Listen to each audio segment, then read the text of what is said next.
now. Yeah, just do one thing. Make this TCG Crest user viewable, because Bhanuda and Pankajda will speak.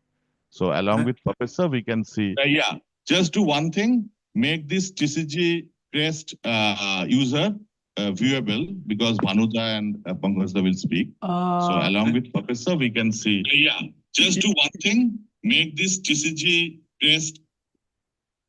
Prasanna, switch off your YouTube. Yeah, I did. Yeah, sorry. Yeah. Yeah, I think on the YouTube stream, I'm able to see the TCG Crest video. Yeah, So, YouTube I is think on. we are good to go. Oh, you can see it. Snehal, can you see us? Yes, YouTube is good to go. No, Yeah, it has Snehal, can you started. see us? Snehal, in Yes, your yes. Okay. So I just wonder, can you see my the cursor on my screen? Yes, I'm so sorry. Yes, we are able to. I forgot to answer to Yeah, your question because earlier. sometimes I use that. Okay, good. Yeah, Professor, we are all ready with your part. We just ensuring here.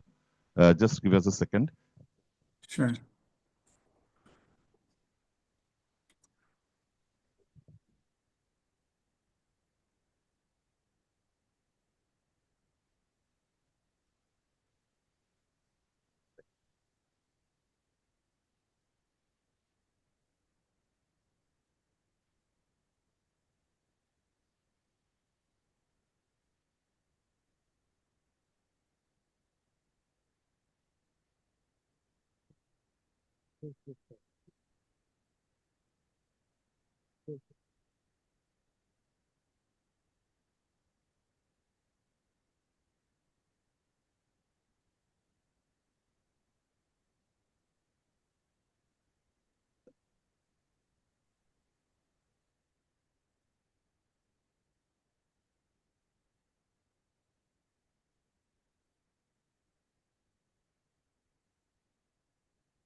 হয় তখন তো আমিই ছিলাম, নিচেই পড়ে গেছে এবং ওই যে বললাম বলছে হ্যাঁ।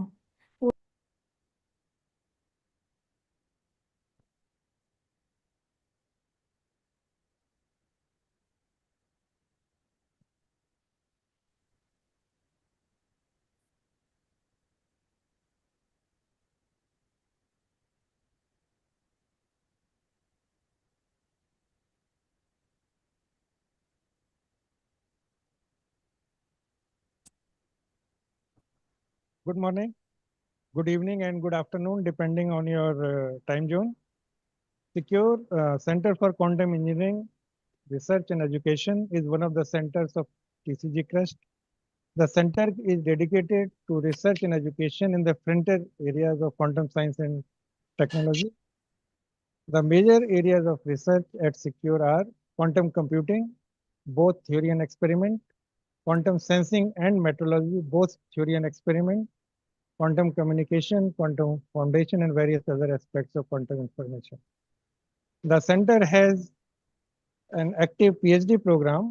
In this program, degrees are offered in both physical sciences and engineering. Other centers of TCG Crest also offer PhD program in chemical sciences and mathematical sciences. You are all welcome to go to TCG Crest website and explore these programs. Yeah, but what they're doing. I mean, there is also an emphasis on translational research at Secure. The United Nations had declared 2025 as Wineland. He's a physical Nobel Prize. Right now. As the International Year of Quantum Science and Technology. Secure is celebrating this year with a spectrum of activities, and we are honored and privileged to have an eminent scientist, Nobel laureate, Professor David Wineland, as the inaugural speaker. On behalf of the organizing committee and Secure community, I welcome him as well as all of you to this event. This talk is being live streamed at the TCG Crest YouTube channel. After the talk, there will be an interactive session where you can ask your questions. Now I request Professor Bhanu Das, who is also the Director of Secure, to introduce our distinguished speaker. Okay, thank you. Can you all hear me? Okay. Well, it's great honor for me to say a few words about Professor David Wineland and his scientific contributions. Professor Wineland was the recipient of the Physics Nobel Prize in 2012. He's currently a Philip H. Knight Distinguished Research Chair and research professor in the Department of Physics at the University of Oregon at Eugene. Professor Wineland has a very distinguished physics lineage. His PhD advisor, Professor Norman Ramsey, and his postdoctoral advisor, Professor Hans Demelt, were both Nobel laureates. Interestingly, they both got the Nobel Prize in the same year, that's 1989. Professor Wineland proposed the idea of laser cooling with Demelt for the very first time in 1975. And soon after that, he moved to the National Bureau of Standards, which is now known as the National Institute for Standards and Technology, NIST, as a physicist in 1979. Later, he became the leader of the Ion Storage Group and then a NIST fellow. He was also affiliated with the University of Colorado and for some time with Colorado State University. It was at the Colorado State University where I overlapped with Professor Wineland, had some interactions with him and his group members, and it really was a privilege to have him as a faculty colleague. At NIST, he established the world's leading trapped ion group. Now, let me mention some of the achievements of his group, which are absolutely amazing. In 1978, Professor Wineland and his group members demonstrated laser cooling for the first time using magnesium ions. Now, he had proposed the idea of laser cooling 3 years earlier. And in 1981, he observed a single ion, that is magnesium ion, for the first time and performed spectroscopy on it. And in particular, he measured the hyperfine structure constant of that ion in the ground state. And in 1985, he obtained an atomic clock using laser cooling for the first time. The ion that was used was beryllium ion. And later on, they extended this technique and improved on it by applying it to mercury ion and subsequently aluminum ion for atomic clocks. And currently, aluminum ion is one of the best clocks in the world. I should also say that in 1986, he observed quantum jump using a single mercury ion. And I probably should tell you that Schrödinger had a point of view that it's impossible to measure a single quantum system and get some sensible results. So Professor Wineland and his group proved Schrödinger wrong, and in 1995 they demonstrated a 2-qubit quantum gate for the first time. Now, this led to a number of experiments on quantum information processing in his group, including an experiment on the quantum teleportation of ions. This work paved the way for trapped ion quantum computers that currently exist. Professor Wineland received the Nobel Prize in 2012 with Serge Haroche. The citation of the prize reads, "For groundbreaking experimental methods that enable measuring and manipulation of individual quantum systems." I would now like to request Professor Wineland to make his presentation. Yeah. Well, thanks for the nice introduction. I'm not sure I deserve all of that, but I appreciate it. So yeah, so well, anyway, what you can see from the first slide is I'm going to address Schrodinger's cat. And I think the thing, giving Schrodinger all credit, I mean, he was an extremely smart guy, but he brought this idea of Schrodinger's cat, which I'll explain up, just because he was dissatisfied with what the theory would predict. Anyway, with that introduction, I'll start here. And so what, just to give a summary, why computer, or why quantum for computers, I'll address that. And then I'll talk a little about the weirdness of, quantum, including superpositions and Schrodinger's cat. And I'll give you some ideas how, as was just mentioned, almost all my experiments have been with trapped atomic ions. So I'm gonna say how we do some of the manipulations using trapped ions, and I'll come back at the end to the example of Schrodinger's cat. And so with that, I'll get started here. And one way to think about why quantum computers is you can just see that what comes into play is the density of, in classical computers, the density of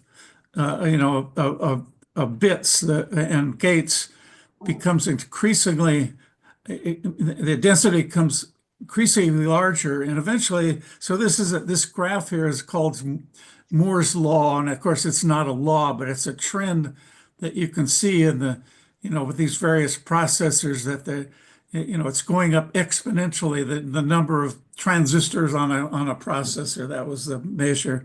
And in principle, if we stretch this out, whoops, I didn't mean to do that. Yeah. If this process continues, we'll get to the point where we'll run in. We can't avoid quantum effects in our processors. And anyway, so hopefully we can take advantage of that. But as I say, this is just a trend. But if it's continued pretty reasonably for a long time now, so we'll see whether we get out where that star is. So what about quantum superposition?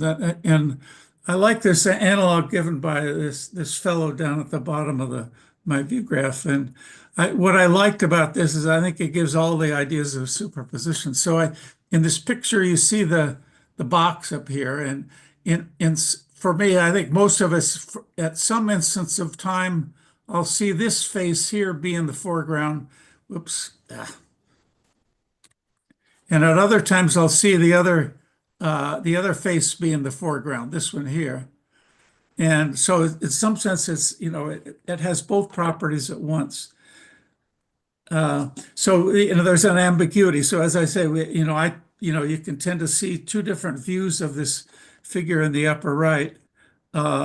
And so you say, in some sense, it has both processes, both perspectives at the same time. So in other words, the box is both A and B at the same time, and that gives an idea of superposition. And then when we so that the two states there, of this box might be, you could consider the two states of a qubit. And at sometimes we tend to see one view or the other, and that's like projecting. That's like you're doing a measurement on a quantum state.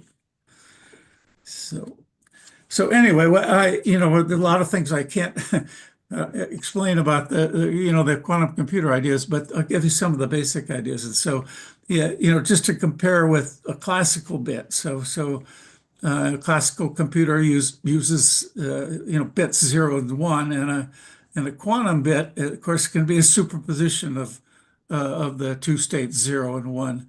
And the coefficients there in front of these are, of course, I'm expressing the qubit as a wave function, and the coefficients in front of the 0 and the 1 state, the square of those coefficients gives the probability that when the qubit is measured, it will be in that particular state.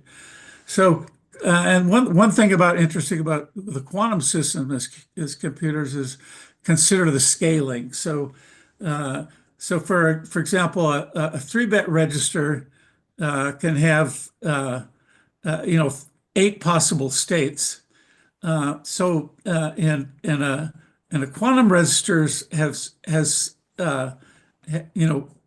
be a superposition of all possibilities, and so it can store eight possibilities. In other words, 2 to the 3, and this is where this is a example of exponential scaling. So if we think about much larger numbers of bits, if we go to 300 quantum bits, we can store 2 to the 300 in this superposition sense, or about 10 to the 90th number simultaneously. And this is if we took all the matter in the universe and tried to make classical memory out of this, we couldn't make as large of a memory. So at least in this superposition sense, for 300 qubits, we can make this huge, 10 to the 90th numbers, and we can actually make this out of 300 qubits. We can make this superposition state, but the trick is to be able to do something useful with it. So anyway, just to give an idea, we consider in a way this allows us to do parallel processing, because you see in our example there of the 3-qubit superposition state, when we flip one of the bits, in general, all the coefficients will be different. So if we flip one of the bits, it changes all of those coefficients, at once. And okay, but of course, we can do these operations on the superposition state. But of course, when we measure this quantum state, this superposition state, we're going to get one answer. And just as the case for a single bit, the states we measure are given by the square of these coefficients in front of the wave, the amplitude squared of those coefficients in front of each wavelength. That's the probability that we measure the final state with. So anyway, so this, the one thing that got things really going was in the mid-90s, Peter Shor, who's a mathematician, and he's now at MIT, he came up with an algorithm for doing factoring. And I think most the students know what factoring. If you have a large number, you want to be able to break it into the 2 numbers when multiplied to give you a large number. And for the classical algorithms, it becomes complicated as you get to very large numbers of bits. And so Peter Shor was the one who devised a way to do this, but with a quantum computer. Oops, sorry. So anyway, and just to give you an idea how we compare, classical machine and versus a quantum computer. If we consider, for example, a bit flip in the classical gate, that's a NOT gate, and a 2-qubit gate goes, or a 2-bit gate AND gate goes, has the truth table on the right there. So when we play with our quantum systems, though, we think about different operations. So for example, when we can do a NOT gate, we can flip the bit, but in general, when we apply these rotations, and I use the word rotation because what you can think of here is a spin 1/2 particle in a magnetic field, and in general, the particle when it's measured, it'll be pointing along the magnetic field. This could be an electron, for example, or against the magnetic field. But in general, of course, we can put it in a superposition state. And so, and if we call those two,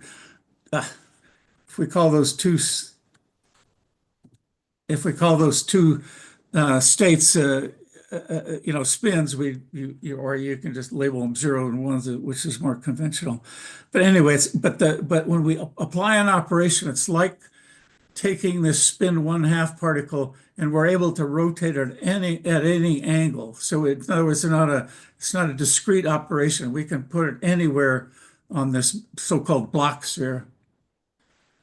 So and the other thing is we can, it turns out an analog to a 2-bit AND gate in a classical computer is one simple 2-qubit logic gate that we use a lot is it's called the phase gate, and basically it's put you can see the truth table that the 1-1 state gets a minus sign on it in front of it. So we call it a phase gate. It's got a -1 is e to the I pi, and so it's that phase of pi that's why we call it a phase operation.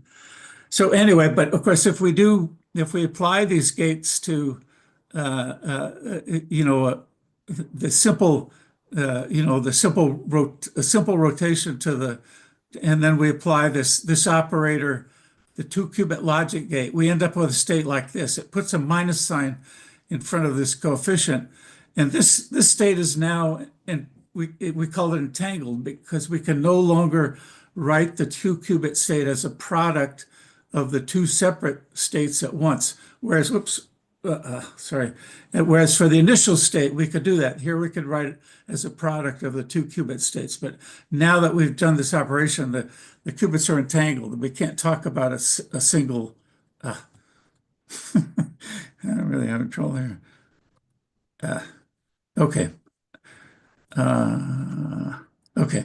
So anyway, so Peter Shores, I won't try to bring you through that. In fact, people spend a semester classes on this learning Shores algorithm and related things. So it's fairly complicated, and it actually involves a lot of number theory as well.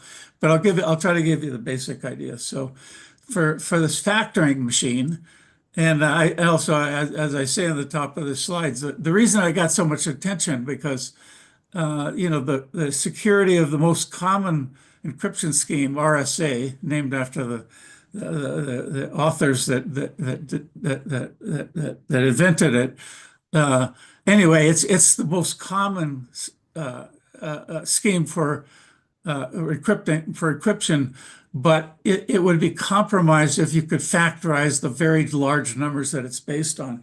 And so that's why when Peter Shor invented this algorithm, it immediately got the attention of our government, particularly the people interested in cryptography and things like that. So anyway, I'm not going to be able to walk it through everything. And I mean, it is fairly complicated, but it's all straightforward, but it is fairly complicated. But anyway, we can, just to give you a rough idea, we can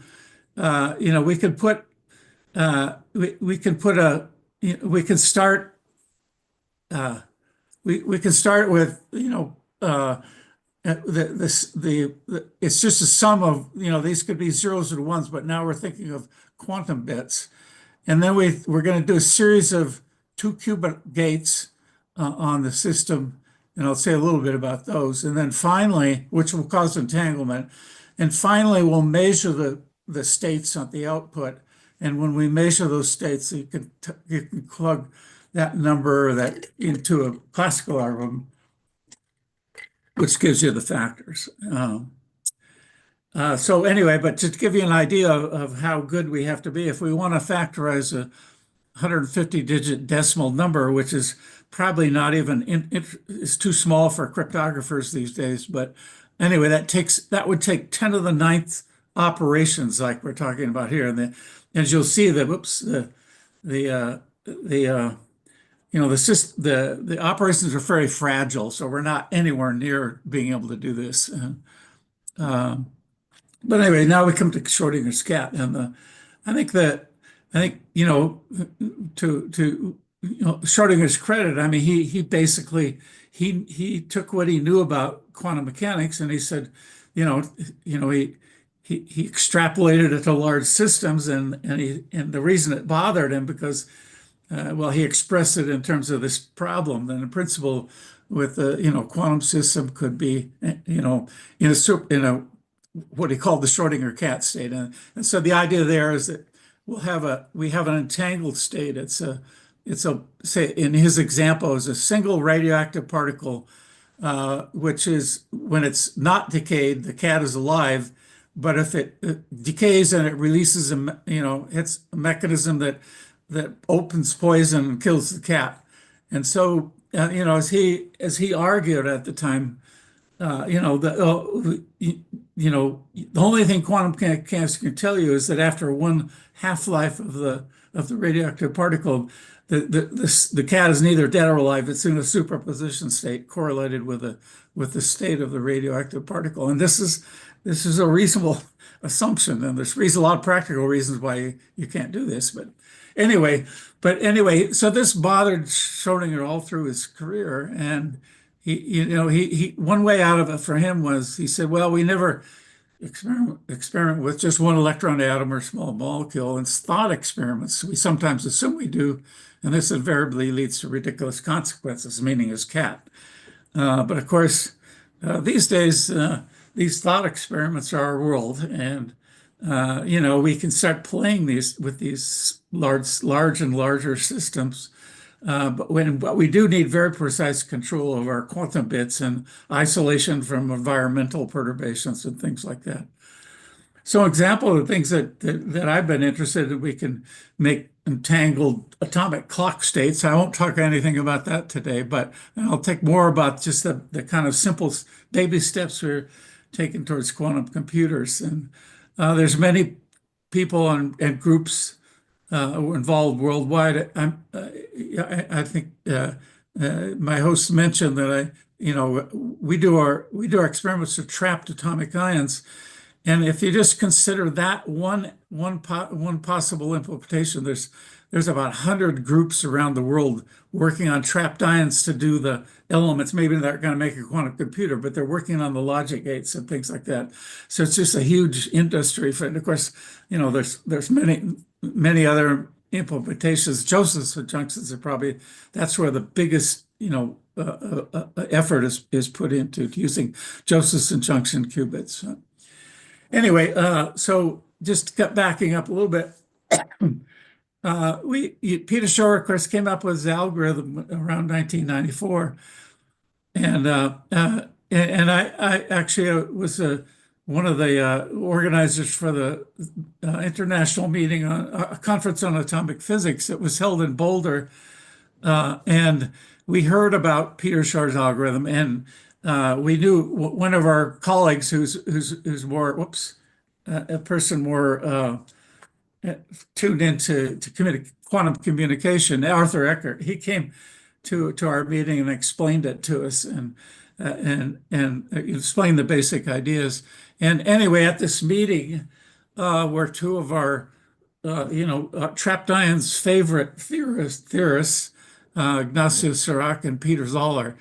And certainly one of their strengths is that they're extremely good theorists, but what makes them really strong is they understand, they keep watch and know how the experiments work.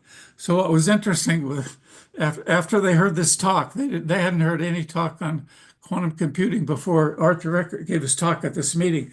But within 2 weeks, they came up with a scheme how you can make a quantum computer using ions.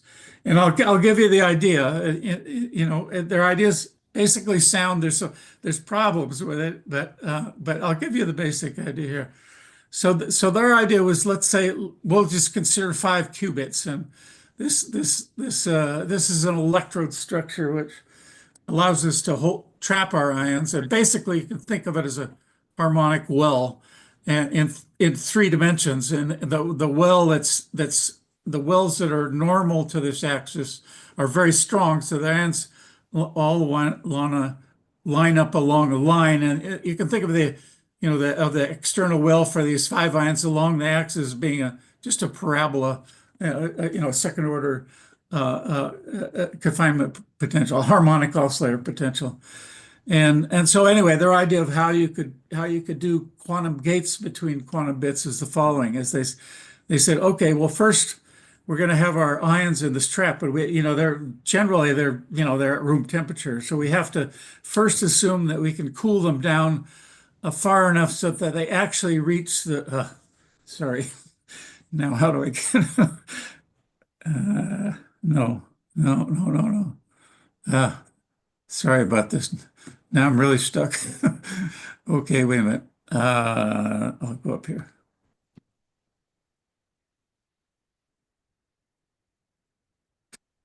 Sorry about this. Okay.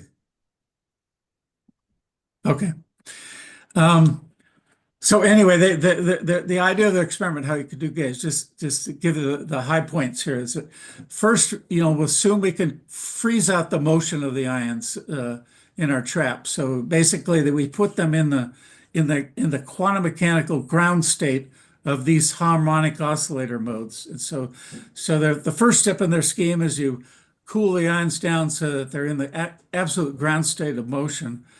And then the second step would be to map the internal state, the superposition of the internal state of the ion there, the second one from the right in the picture.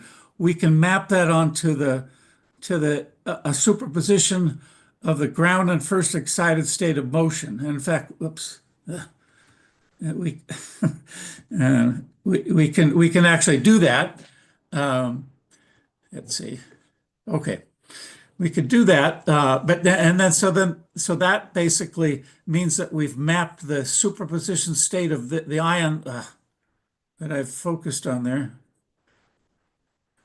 Okay, we've mapped the superposition state of the ion, the internal state, onto the superposition state of the ground and first excited state. And then the next step would be to do a logic gate between the qubit represented, we call it the spin, but the qubit represented by the internal state of the atom and this 0 and 1 state of the motion. And that's sort of the key to this scheme. And then of course, after doing that logic gate, then the idea is you put the laser back onto the first ion and then put it back in its superposition state. But anyway, that gives you the idea of one step in this process. Anyway, so the experiments, almost all experiments that use ions are using laser beams, and just to give you an idea how this information transfer works, is that suppose our qubit, the separation of the energy of our spin up and spin down, or 0 and 1 state of the qubit, is some optical frequency. And so one way we can do this mapping step is, first of all, we cool down the motion, so it's all the qubits are in the ground motional state. Sorry.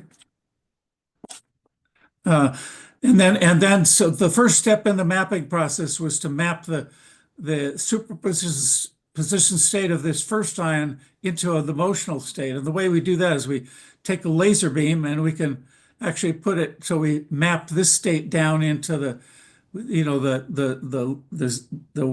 or the spin down state of the qubit, but then we map it onto we've mapped it onto a qubit given by the motional qubit. And then the idea is simply we want to be able to do a logic gate between, say, the internal state of this ion and the motional state. So after we've done that first motional mapping step, then the state of this qubit now is it's got its internal facility maybe. I'm sorry. Oh, no, sorry about it. Please continue. Yeah. Okay. So anyway, so the first mapping step achieves, what it does is it maps the qubit that was in this in the first state. We mapped into a superposition that involves both the motional states and the internal states of that qubit. And then the next step is we need to do some sort of operation, and the one we use is basically just a 2 pi rotation, but it adds a minus sign, this pi phase shift. And this is what then generates the entanglement in the state. So this is one of the, there's other, steps we use in this, but this gives an idea where the entanglement comes in our ion trap quantum computer. Anyway, excuse me. So not long after that meeting I referred you to, I was working with Chris Monroe, who's now at Duke University, and but anyway, we were working together, just trying to do these simple ideas, and so we read their paper. They were nice enough to send their paper on the basic the basic scheme for logic gates. And it just happened that we were doing all the operations we needed. So literally in about a month and a half, we could replicate the key entangling gate in their experiment. And so that really got us going on this. And these were, in this case, these were the qubit states were hyperfine states in an atom. So they weren't optical states. They were sort of at megahertz or in gigahertz frequencies.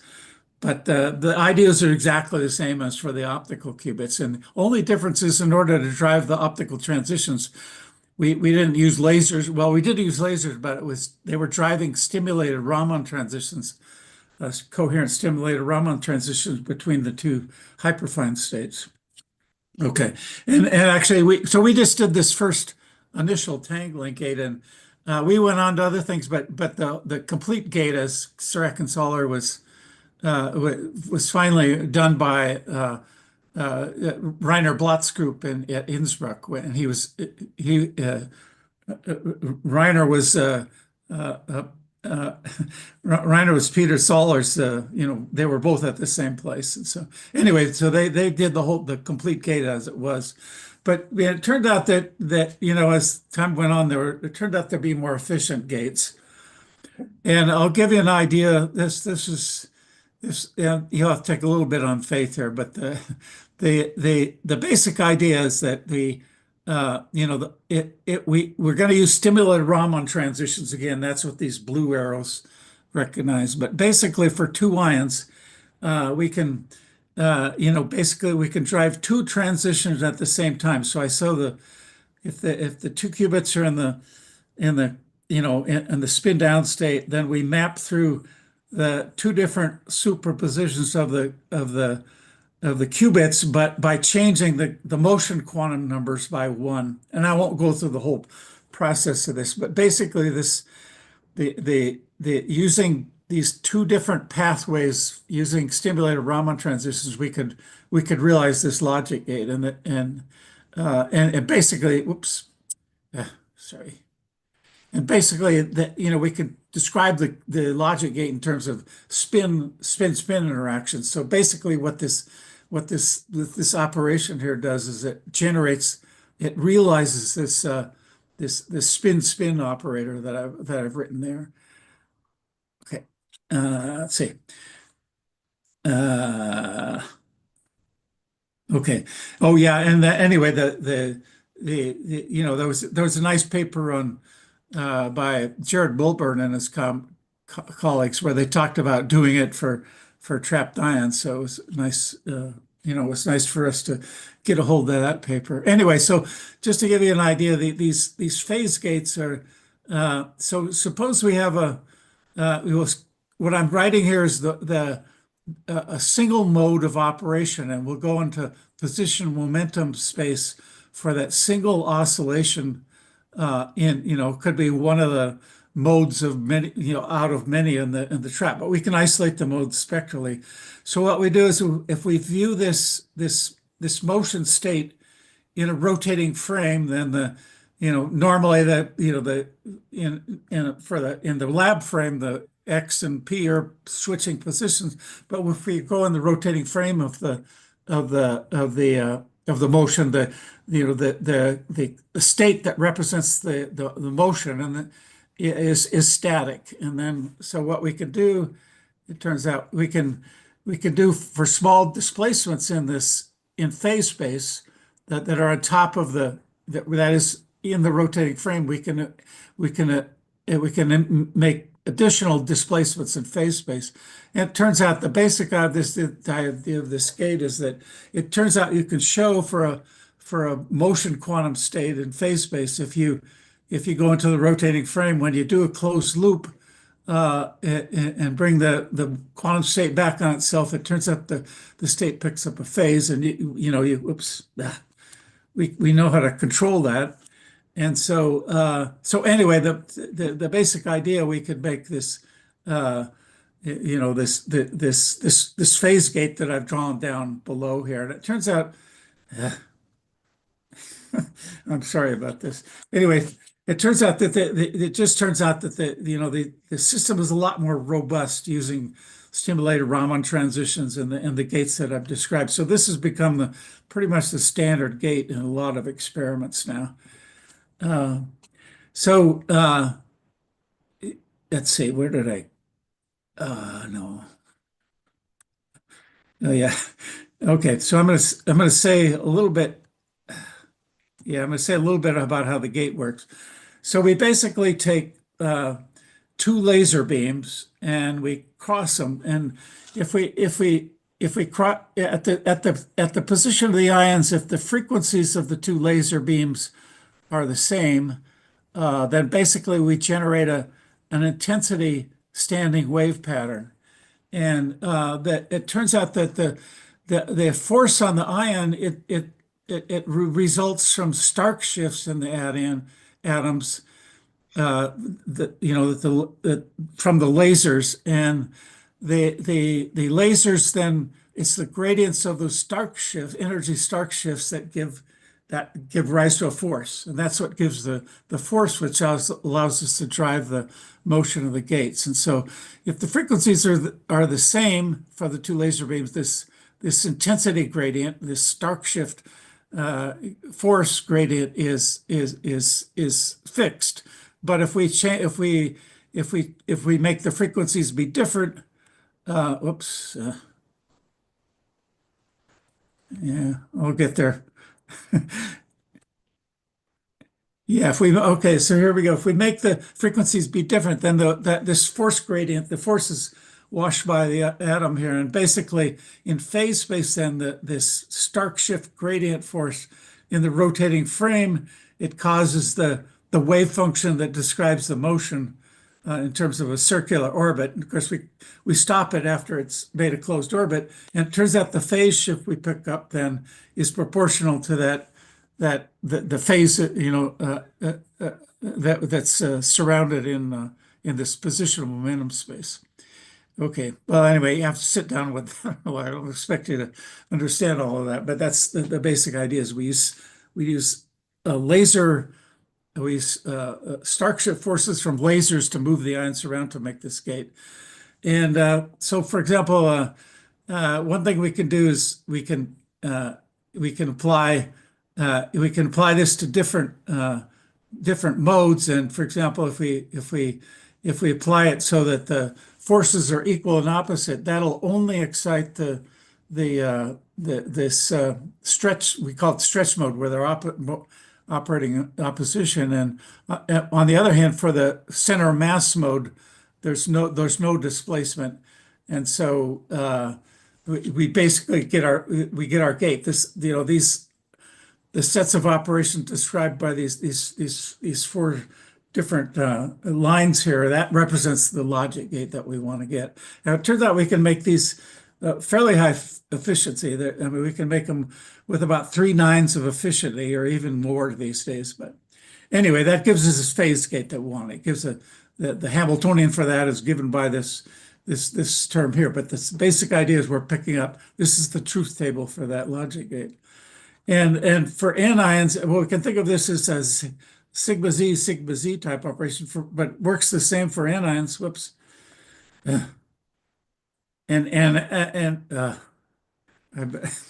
I'm sorry, I was in so much trouble here.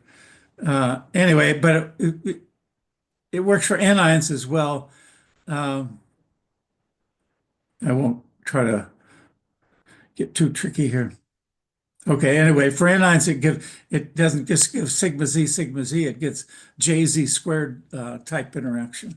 Anyway, the advantage of the Stark shift gates is that first of all, it doesn't depend on the initial wave packet of the motion doesn't have to be purely a ground state or something like that. It can work as long as the amplitude of the excitation is smaller than the effective wavelength of the motion, and also that the spread of the wave function of the motion is much less than the effective wavelength. But anyway, this is the so-called Lamb-Dickey limit, and we can realize it with these gates. And anyway, the same picture I've explained how it works for the sigma z type gates, with the same a picture can be made to work in the in the other bases as well. Okay, so to give you a little bit of an idea, so this is after a few years working on this.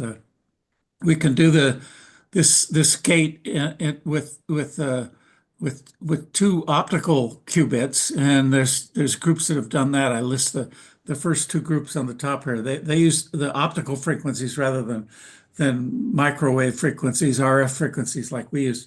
But anyway, so these are experiments. These are experiments that we did in our lab. But anyway, we can see we're starting to get pretty reasonable fidelities, at least 3 nines, and it turns out, just sort of a rule of thumb in the quantum computing business, you want to get your gates to be able 4 nines of accuracy.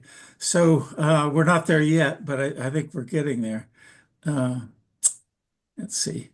Oh, anyway, yeah, this was kind of funny.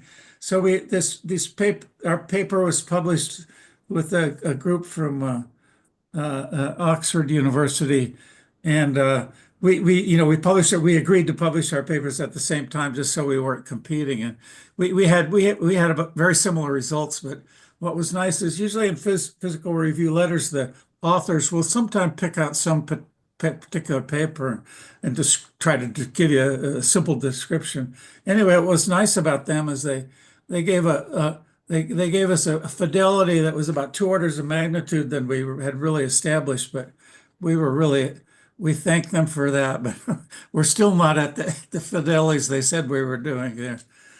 Anyway, what about scaling? And the basic idea there is that is the idea is we can't when we build up our system, we want it to be able to build up to thousands of ions. There's no way we can handle the motional modes of 1,000 islands in one trap. So the basic idea is we're gonna break the system down and the cartoon here is that we'll have with these I haven't shown all the electrode structure, but these yellow electrodes are meant to be potentials we could apply to move the ions around in our trap structures. And so the basic idea, if we want to do a logic gate between 2 ions, we would bring them out of, whatever. Oh man. We'd bring them out of whatever location they were. And by applying these potentials on these various electrodes, we could move the ions around, bring 2 of them together. So and what this other picture on the right here shows is we brought 2 qubits from somewhere in this array processor. We brought them together, and now they typically, when we're moving around, they're going to gain energy. So we need some way to cool them down, but we don't want to affect their states. So we typically have some other ion species where we can do the cooling of the motional modes and not affect the qubit modes, which are the qubit modes here shown in the kind of light orange color here. And anyway, so this is sort of the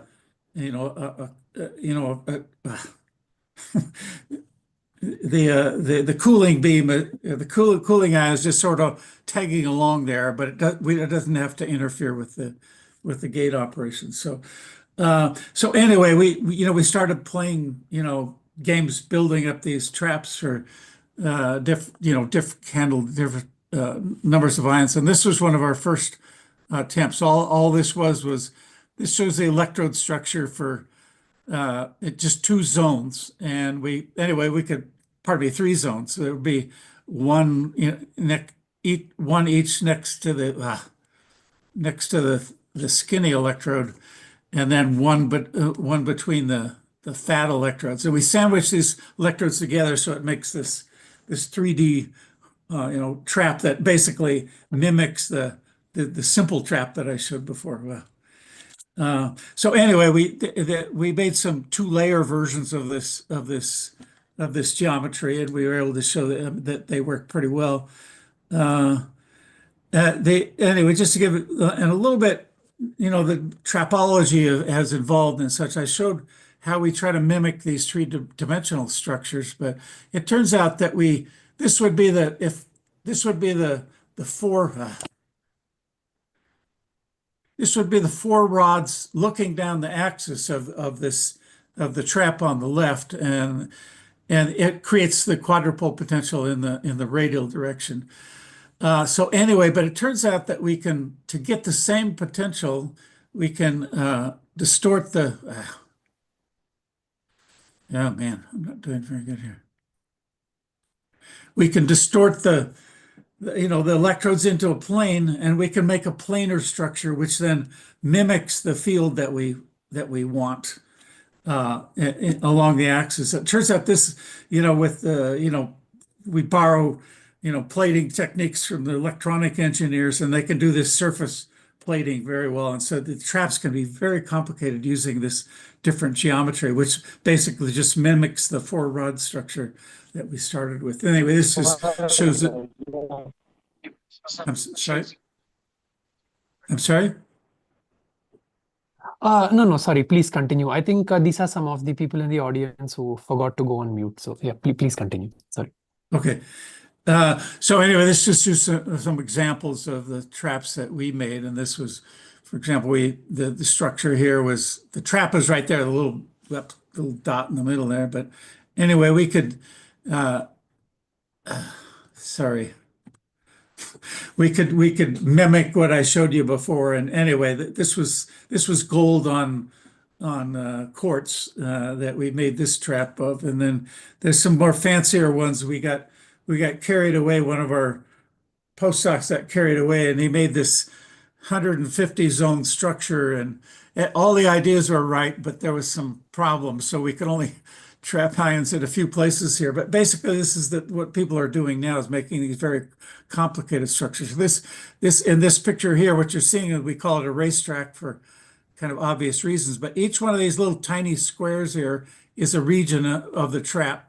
That we can move ions around in this kind of hexagonal structure, and we can switch order by putting them up, putting them into corners. Anyway, basically there's been a lot of work going on this, and I mean, we really had to go to the professionals that do plating of these electrode structures, and Sandia was one of the labs we used. And anyway, this just shows some pictures of the kinds of things they make. And actually, this is the most sophisticated version. This is a company called Quantinuum, and it's trying to make an ion trap processor, for scaling up. And this is just an example illustrated what they can do. Is basically, they call this a racetrack for obvious reasons, this oval structure. And basically they can move ions along on this path in the structure, and they have little side slots where they can put ions, so they can put them in any configuration on what they want. But this is just kind of a demonstration, but this can hold hundreds of ions, and they can manipulate them around. So actually, if you can get a good, if you Google that name there, you'll get the company, and you can see all the interesting things they're doing. So one thing I've been focusing on just quantum computing, but one thing this having capability to do the things we can study some interesting many body physics, and these are some examples I show here where we can make a very with a large number of qubits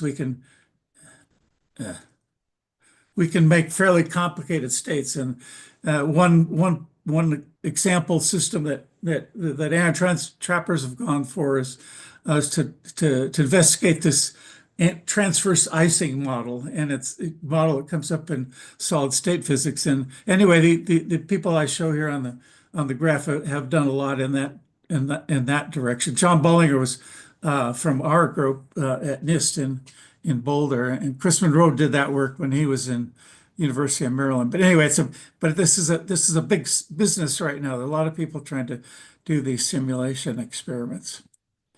So anyway, just coming back to the simple steps. So we can using the techniques we talked about, we can make a state which is an equal superposition of a highly entangled state of where all the, it's a superposition of where all the spins are down, or the qubits are in the zero state, plus a component where they're all in an excited state. And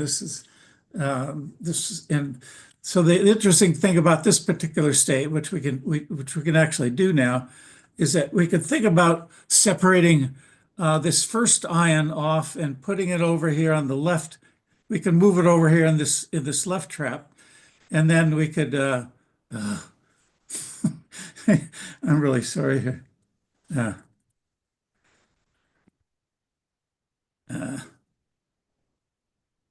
Okay, sorry. Anyway, the pitch I was going to make here is we can make a superposition that looks like this, where we have one ion on the left, and that's like we would say like Schrodinger's radioactive particle, and if we can put a large enough number of qubits in the right-hand trap, we actually get a macroscopic magnetization, and so we would want to argue this is a kind of a trivial example, but maybe it's something approaching Schrodinger's cat, where we're entangling a single atomic particle with a more macroscopic system. And anyway, you can believe that or not. I'm pretty sure that we can do this on a small scale now, but anyway, I just try to give you anyway some ideas of what the kind of things we're doing, and there's certainly more to come. And as you do right now, I've lost track. There's at least 10 quantum computer companies that are using ions as the base, and there'll be more coming along. And so the students here can think about doing these other things and maybe add your name to this list. But with that, I'll conclude and say thank you for listening.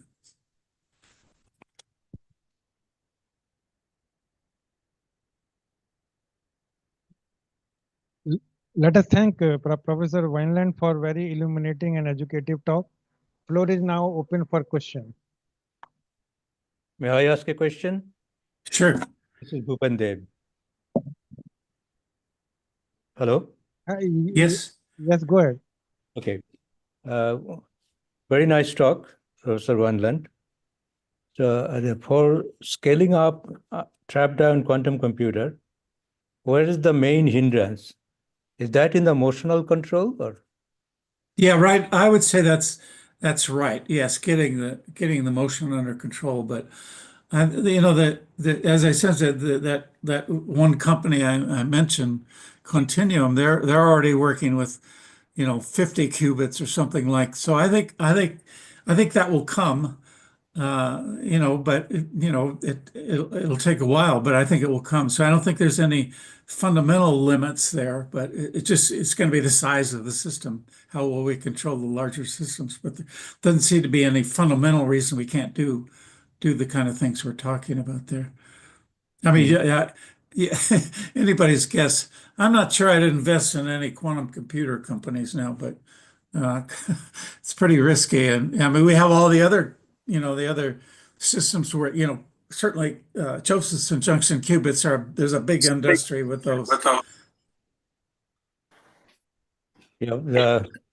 Another question is the comparison between the Josephson junction quantum computer and trapped ion.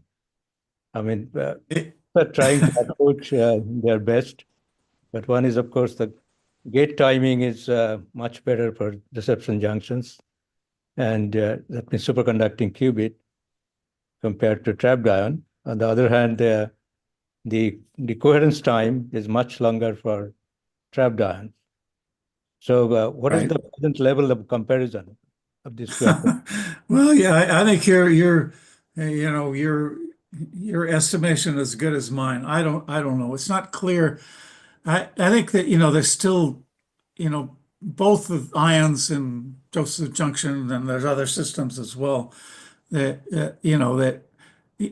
they're all interesting, and it's not. I think it's not at all clear who the winner will be. You can certainly what the Joseph junction systems have is the speed, that the much faster than the kind of things we can do. But I think Yeah, I think what, where the real turning point might be is that if we can do someone's quantum computer could do a computation that tells us something new physics, that would be a major stepping stone, and that hasn't happened yet. But I think, I mean, I'm confident with all our young people coming in, they're going to figure it out.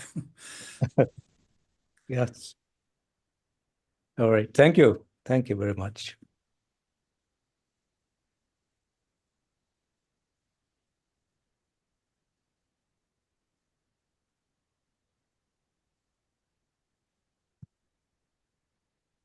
So anyone who wants to ask any question here? Sure.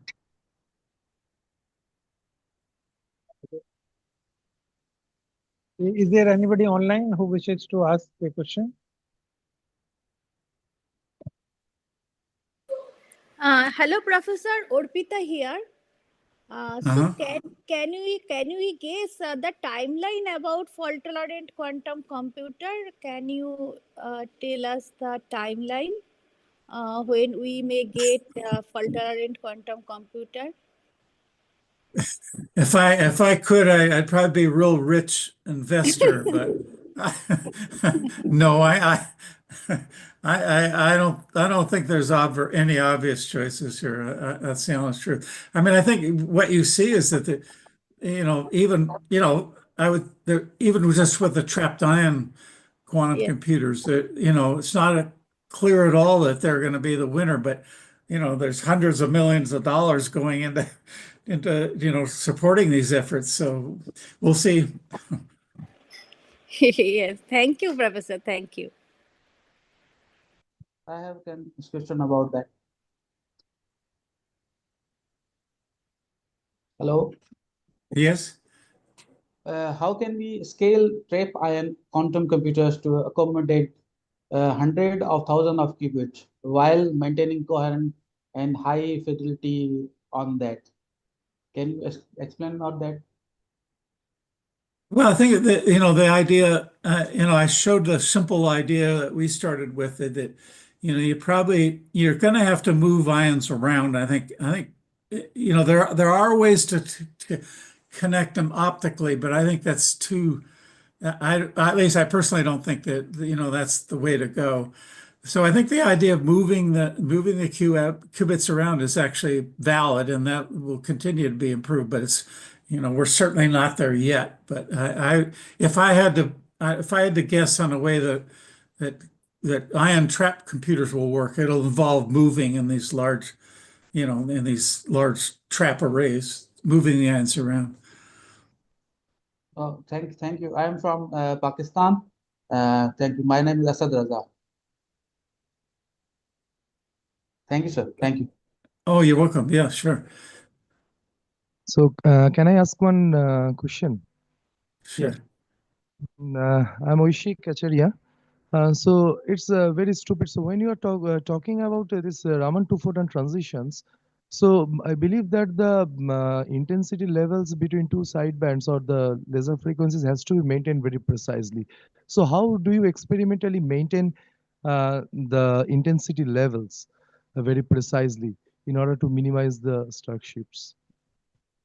Well, I mean, you probably know, you sounds like you know about lasers, and I mean, I think that the experiments we can do down, at least where things are right now, it doesn't look like the stability of the lasers is going to be the issue. It'll be other things, at least for the trapped ion case.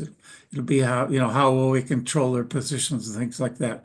I don't want to say it, the intensity and control and frequency control of lasers, it's important, but that doesn't look like the main problem right now. But I can't make any strong statement about that, but that's just where I see things are right now. Thank you.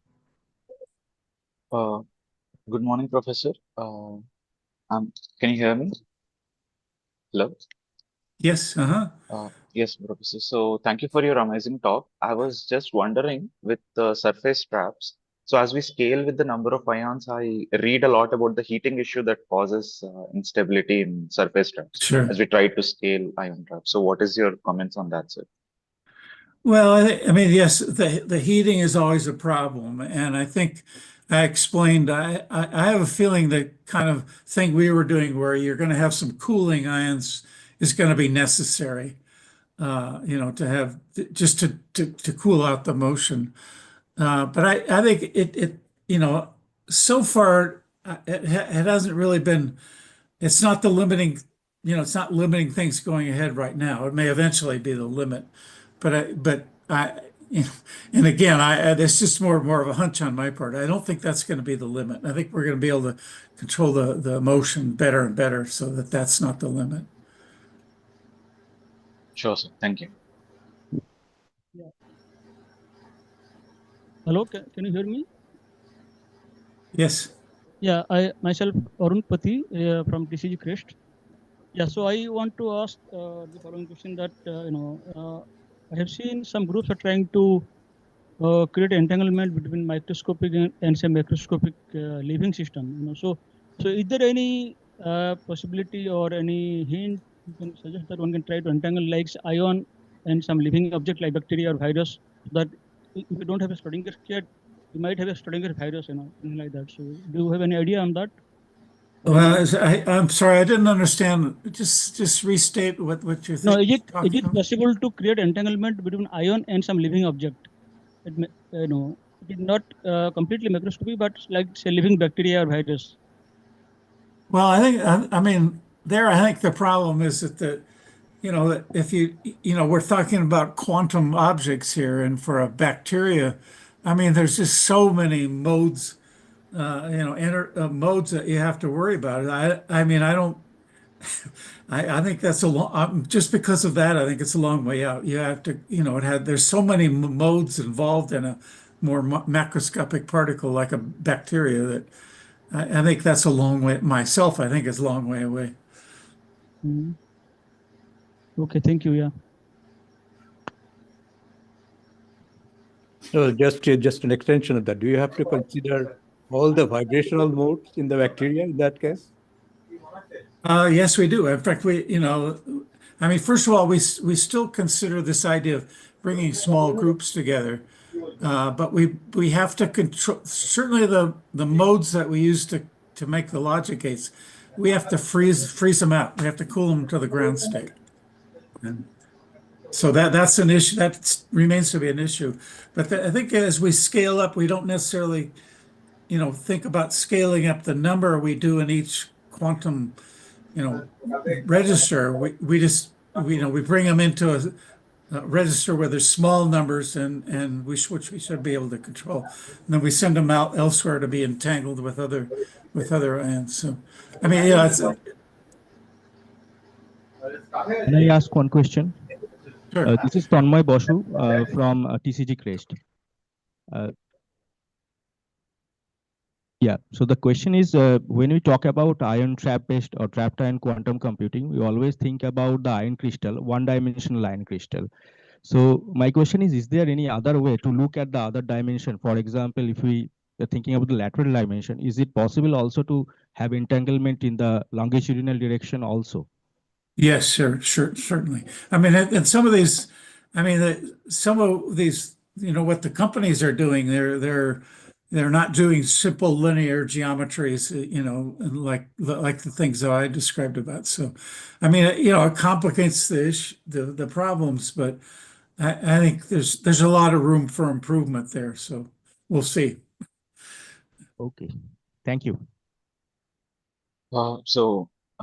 Once again, Professor, my name is Anurag. So I just asked a question.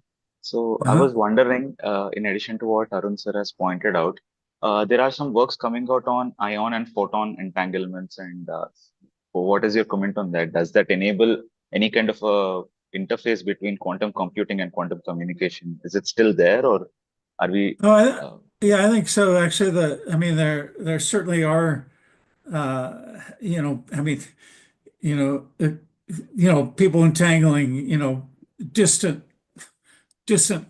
qubits, you know, via fibers and so on, but things like that. I mean, I personally haven't looked into that carefully, but that's certainly starting to happen, to be able to entangle, you know, qubits over much larger distances. So anyway, yeah, as I say, I haven't really thought about that carefully. I think you know, if we work relatively locally where we can move ions around, I guess that's where I focus most of my attention. But I think, you know, what you're talking about sounds very interesting as well.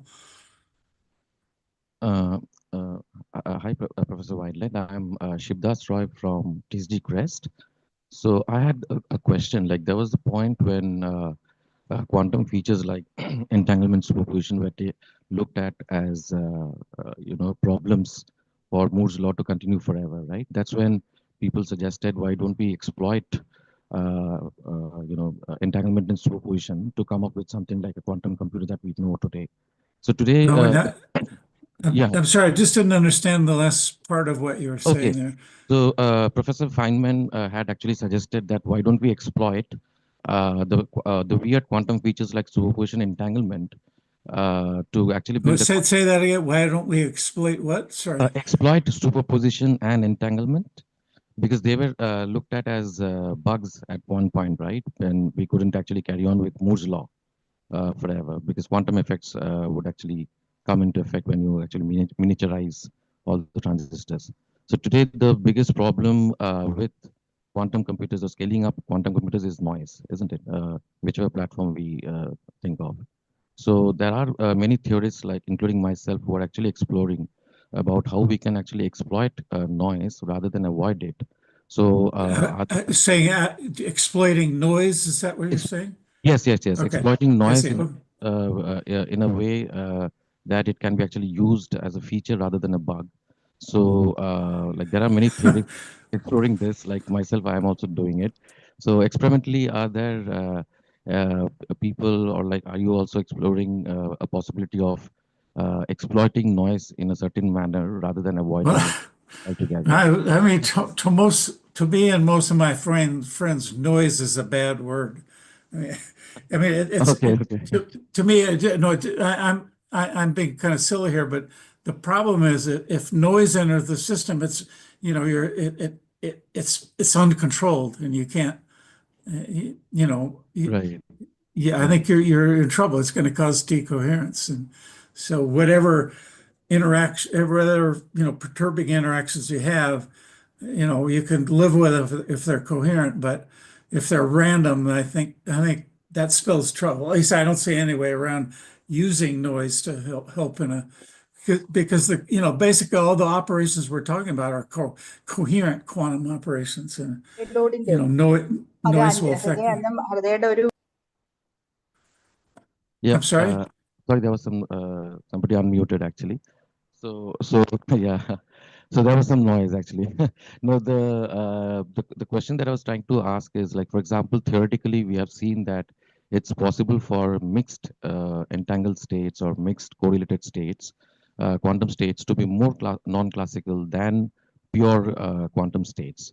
So theoretically speaking, there are many works currently who are actually talking about you know, positive, using noise in a positive manner, constructive manner, rather than avoiding it altogether. So that's why I was thinking that, I know, I mean, experimentally, maybe not a lot of people are actually exploring it, but what do you think about that?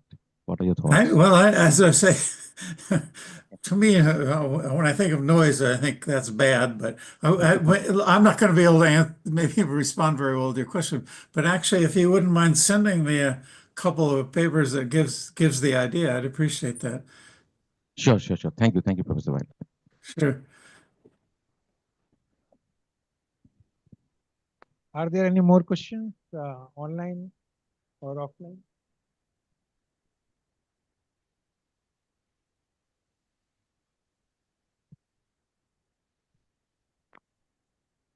Okay, so if there are no more questions, thank you, Professor Wineland, for very enlightening talk and interaction.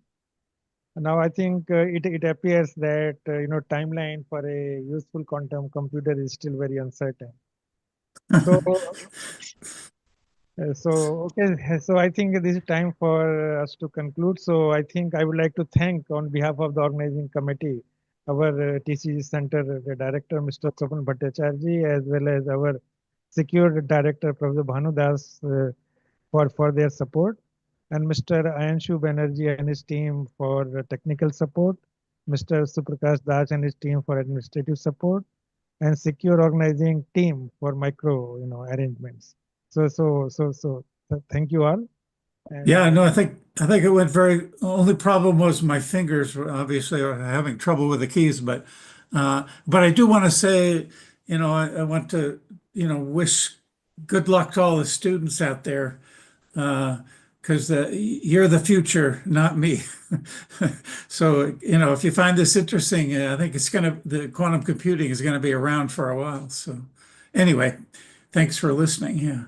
Yeah. Thank you very much. I mean, you are one of the guiding lights to our students, so to help pave the way. So I mean, thank you very much, Professor Wineland. It was my pleasure. Thank you. Okay. Okay, so I'll stop the YouTube live stream in that case. Okay. Okay.